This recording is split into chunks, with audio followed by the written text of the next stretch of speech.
What started as a normal safari turned into a once-in-a-lifetime rescue mission when our guide walked straight toward a growling lioness in labor. And what happened next? No one on that Jeep will ever forget it. But before we start our story, smash the like button, make sure to subscribe, and hit the notifications bell so you won't miss any new stories. Jake, our tour guide, crept closer to the lioness, his steps slow and purposeful. "Easy now," he murmured, hands slightly raised as if in surrender. The whole safari group watched, breath bated, as this seemed reckless to many. Jake was intent on calming the distressed animal. "I've got you," he whispered, ignoring our whispered pleas to return to the Jeep. His eyes were locked on the lioness.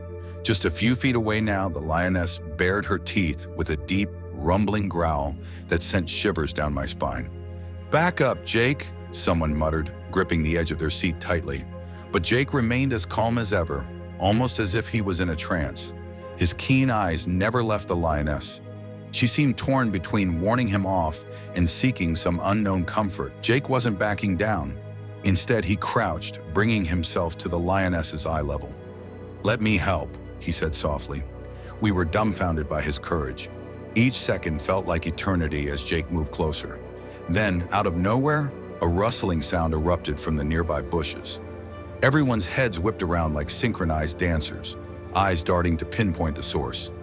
"What was that?" someone hissed, panic threading his voice. Even Jake paused, glancing quickly toward the sound, but somehow didn't flinch. A second lion stepped into view, majestic and intimidating. Gasps echoed through the vehicle. Our panic surged like a tidal wave. Oh no, there's another one!" someone exclaimed, emphasizing the gravity of the situation. We all leaned closer to the middle of the Jeep, reflexively seeking safety in numbers. Somehow, amidst the chaos, Jake managed to convey calmness. While the rest of us were on the verge of fleeing, Jake was the picture of serenity. His composed stance gave off vibes of strength that we all desperately needed. "It's okay, folks," he called back, his voice a steady rock in a turbulent sea. Despite the danger surrounding him, Jake's focus never wavered. He maintained his cool, silently communicating respect and reassurance to the onlookers. The sight of his courage was something I'd never forget. In an amazing twist, the lioness seemed to accept Jake's presence. Her growl softened, the animosity bleeding away inch by inch. "Look, she's letting him in," I whispered, hardly daring to believe my eyes. Our eyes were glued on Jake, willing him to succeed. The lioness cautiously stepped back, giving him a little space. There was something surreal about the moment. It almost felt like a silent agreement had been reached. Maybe he really could help her. Sarah, our quick-thinking driver, reached for the radio. "We need backup. Fast," she requested tightly, eyes locked on the unfolding scene. Though Jake seemed in control, the presence of a second lion brought unpredictable danger. "Think they'll get here in time?" someone questioned, anxiety evident in their tone. Sarah reassured us with a nod, bringing a sliver of comfort. The bravado of Jake coupled with the backup gave us hope that we'd make it through this extraordinary safari. Sitting there, I exchanged nervous glances with my husband. Our hearts raced as we watched Jake move closer to the lioness. "Do you think he's got this?" I whispered. My husband shrugged, eyes glued to the scene. It was like watching a movie you couldn't tear your eyes away from, even though you're terrified of what's about to happen. Everyone around us seemed as unsure as we were, yet we couldn't look away. Jake paused for a moment, his eyes narrowing at something we couldn't quite see. "She doesn't look right," he said, more to himself than to us. The lioness's movements were slow, almost labored. "You see that?" my husband whispered, pointing subtly.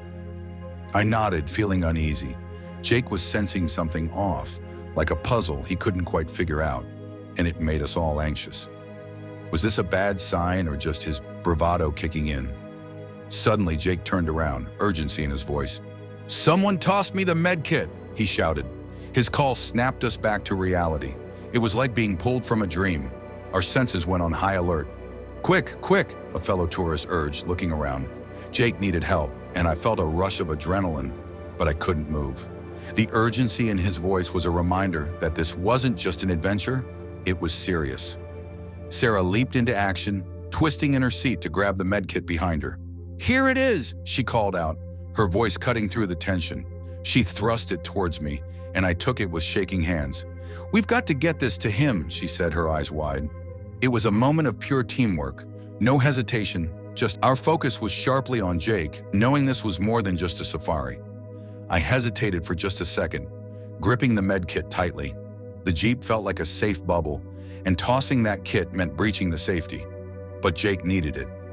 "Here goes," I mumbled, summoning courage. With a quick breath, I tossed it through the open Jeep window. Jake caught the kit like a pro, barely breaking stride.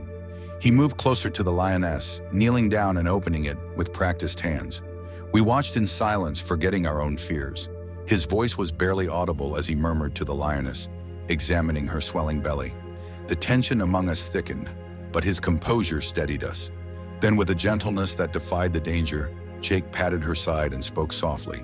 The Lioness visibly relaxed, her head lowering. But then another lion appeared from the brush and lay a few feet away, calm and uninterested. Though the tension rose again, its presence didn't seem to disturb Jake, who stayed locked in concentration. He edged even closer, reaching out to gently touch the lioness's paw. No one dared speak. Jake pulled out more supplies. "He's really going to help," someone whispered. All eyes stayed fixed on him.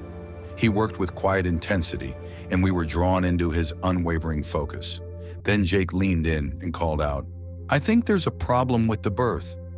A ripple of concern passed through the group. The urgency was undeniable now. Jake motioned to Sarah for more equipment. Without missing a beat, she tossed it toward him. It landed perfectly. "Nice throw," someone said, breaking the tension with a moment of unity. Jake caught it, nodded, and continued without pause. Then came a low rumble.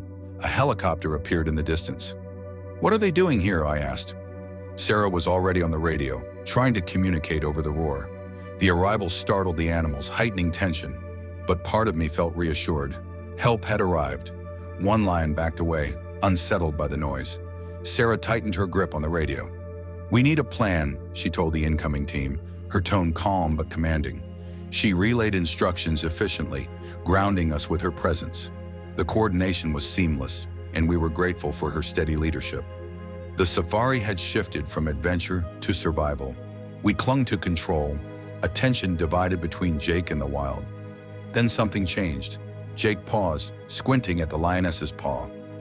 "What's that?" someone whispered. He leaned in, studying a faint mark that didn't look natural. Jake studied it closely. "I'm not sure what it is, but it's definitely not natural," he noted. We watched as Jake paused, letting the strange marking sink in. His expression held a quiet intensity, as if piecing together a puzzle no one else could see. The silence spoke volumes. Jake leaned closer to the lioness's paw. "Need a better look," he said to himself, his eyes narrowing. Whatever this was, it clearly meant something. His detective-like scrutiny stirred curiosity among us all. We shifted in our seats, theories beginning to form in hushed whispers. Was it a brand? A symbol? A scar? Each idea added a layer to the mystery. Carefully, Jake moved her paw again, revealing clear signs of pain. "Something's wrong," he noted, concern lacing his voice. Watching her struggle stirred something deep in us. Then the sound of a helicopter returned our attention to the skies. A chopper landed in the distance, kicking up dust in anticipation. A team of specialists emerged, brisk and purposeful. "Backup has arrived," Sarah announced, relief flickering in her voice. Dr. Moore, the lead veterinarian, approached Jake. "How's it looking?" he asked. "You're spot on," Jake replied, handing over an update. Their brief exchange reassured us. Experienced hands were now in control. Together, Jake and Dr. Moore formed a plan. "Let's do this," the vet nodded. The two worked seamlessly, each step measured and intentional. Then it happened. The lioness began to respond. Her breathing steadied, her body relaxed. Her eyes, once dull with pain, now followed her helpers with quiet trust. "I can't believe what I'm seeing," I whispered to my husband. The suspense was unbearable, but we couldn't look away. It was as if time paused, the world holding still for what would happen next. Then the moment arrived. The lioness gave one last push. The tension shattered as a ripple of energy spread through the group. "She did it!" someone cried out, and joy burst through the air. A collective breath was finally released. Fear had given way to triumph. Jake's bravery had turned a simple safari into a moment of selfless heroism. Under the golden sun, the lioness delivered safely. "Look, the cubs are here!" someone shouted. As the excitement settled, Jake leaned toward Dr. Moore.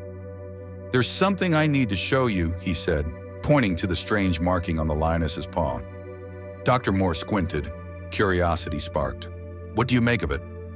"I've seen this before," Dr. Moore said slowly. "It came up during a conservation meeting." His voice carried both realization and surprise. We leaned in, eager to understand. This wasn't just a random rescue. Jake had unknowingly tugged on a thread of something much larger, something hidden in plain sight. "That marking," Dr. Moore explained, "is part of a conservation program known only to a few." His words settled over us like a quiet revelation. "We're in on something special," someone murmured. A secret embedded in the wild, wrapped in fur and dust, had been unveiled before our eyes. "These markings connect us to something far greater," Dr. Moore continued. Everyone hung on his words.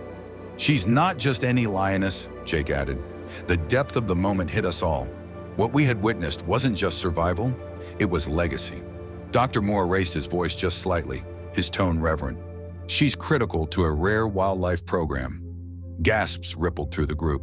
Our journey had taken a remarkable turn. "Her cubs," he added, "will help revive a nearly extinct species." The weight of those words settled in our chests. We were seeing history unfold. Laughter and disbelief danced in the air. What began as a sightseeing tour had turned into something life-altering. The true meaning of our presence here was only now becoming clear. "You're a legend, Jake," someone called out, breaking the spell. He smiled humbly. "Couldn't have done it without all of you." He had given us more than a story. He gave us a connection, something we'd carry long after the Jeep drove away. As we prepared to leave, I reached out to shake Jake's hand. "I've never experienced anything like this," I told him. "Not every day you witness history," he replied, his smile soft. As the Jeep rolled forward, the savannah stretched behind us. But what we carried forward was more than memory. It was belonging to something real, wild, and rare.